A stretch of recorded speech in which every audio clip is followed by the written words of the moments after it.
प्यार के 35 टुकड़े। ये कहानी दिल्ली में हुए सच्चे हत्याकांड पर आधारित है और इस वीडियो को इसलिए बनाया जा रहा है ताकि हम आज की न्यू जनरेशन को कुछ सीख दे सकें। ये कहानी है आफ्ताब और श्रद्धा की।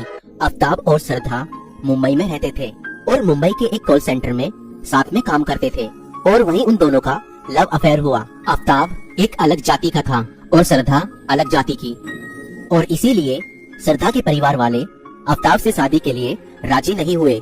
मगर श्रद्धा आफ्ताब से बेशुमार प्यार करती थी, इसलिए वह अपने माता पिता के फैसले के खिलाफ जाकर आफ्ताब के साथ लिविंग रिलेशन में रहने लगी। मगर श्रद्धा के माता पिता को उनका लिविंग में रहना पसंद नहीं था, इसलिए श्रद्धा और आफ्ताब दिल्ली में आकर रहने लगे। और अब श्रद्धा आफ्ताब को शादी के लिए कहने लगी, मगर आफ्ताब हर बार मना कर देता था और बात को टाल देता था। और ऐसे ही कुछ समय बीत जाता है और अब श्रद्धा जब भी आफ्ताब को शादी के लिए बोलती तो आफ्ताब श्रद्धा से मारपीट करता और शादी के लिए इनकार कर देता था। आफ्ताब और भी कई लड़कियों के साथ अफेयर में था और इन सब बातों को लेकर श्रद्धा और आफ्ताब के बीच में लड़ाई भी होती थी। मगर आफ्ताब अपनी हरकतों से बाज नहीं आ रहा था और वह श्रद्धा को मारता पीटता और कई बार जान से मारने की धमकी भी देता। और कई बार तो श्रद्धा को इस मारपीट के चलते गंभीर चोटें भी आती थीं और वह डॉक्टर के पास ट्रीटमेंट लेने जाया करती थी। एक बार आफ्ताब के दोस्त ने आफ्ताब को किसी और लड़की के साथ पकड़ा। आफ्ताब, तो ये क्या कर रहा है? तो श्रद्धा के साथ लिविंग में है ना, तो फिर उसको धोखा क्यों दे रहा है? सिर्फ श्रद्धा ही नहीं, मैं कई और लड़कियों के साथ रिलेशन में हूँ। जैसे लोग कपड़े बदलते हैं वैसे मैं लड़कियां बदलता हूँ, समझा? आफ्ताब के लिए श्रद्धा कोई मायने नहीं रखती थी। उसके इमोशंस, उसका प्यार उसके लिए कुछ भी नहीं था। आफ्ताब के लिए श्रद्धा सिर्फ एक एटीएम मशीन थी जिसके खर्चे पर वह पल रहा था। और 18 मई की रात को श्रद्धा और आफ्ताब के बीच किन्हीं बातों को लेकर झगड़ा हुआ और उसने श्रद्धा को गला घोंटकर मार दिया।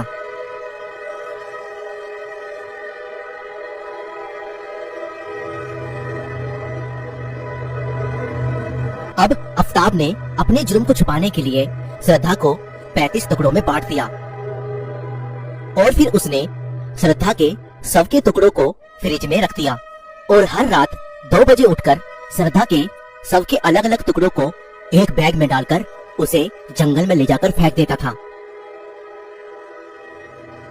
और रात के सुनसान अंधेरे में रात को 2 बजे जब सन्नाटा पसरा रहता था, आफ्ताब गलियों में से होता हुआ श्रद्धा के शव के टुकड़ों को ठिकाने लगाने जाया करता था। और ऐसे करके लगातार 18 दिन तक उसने श्रद्धा के शव के टुकड़ों को ठिकाने लगाया। अब श्रद्धा का आखिरी टुकड़ा बचा था जिसको आफ्ताब ने अब तक संभाल कर रखा था और हर सुबह उसको देखा करता था। और उसने उस टुकड़े को लिया, उसका मेकअप किया, शादी शादी शादी। और आफ्ताब ने श्रद्धा के उस आखिरी शव के टुकड़े को ले जाकर जंगल में फेंक दिया। 6 महीनों बाद श्रद्धा के दोस्तों ने श्रद्धा के फोन ऑफ होने की खबर उसके पिता को दी और श्रद्धा के पिता ने दिल्ली आकर श्रद्धा को ना पाने पर श्रद्धा के गुमशुदा होने की रिपोर्ट पुलिस स्टेशन में दर्ज की।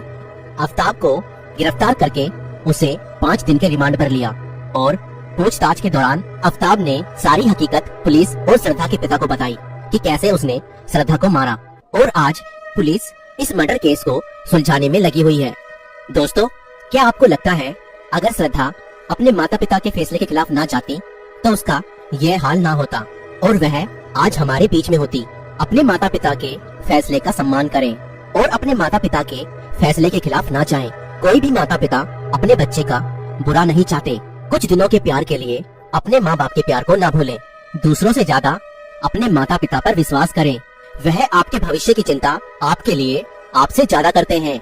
अगर आप हमारी इन बातों से सहमत हैं तो इस वीडियो को लाइक करें और इस वीडियो को ज्यादा से ज्यादा लोगों तक शेयर करें। और आप इस विषय में अपनी राय हमें कमेंट कर सकते हैं। वीडियो पूरी देखने के लिए आपका धन्यवाद।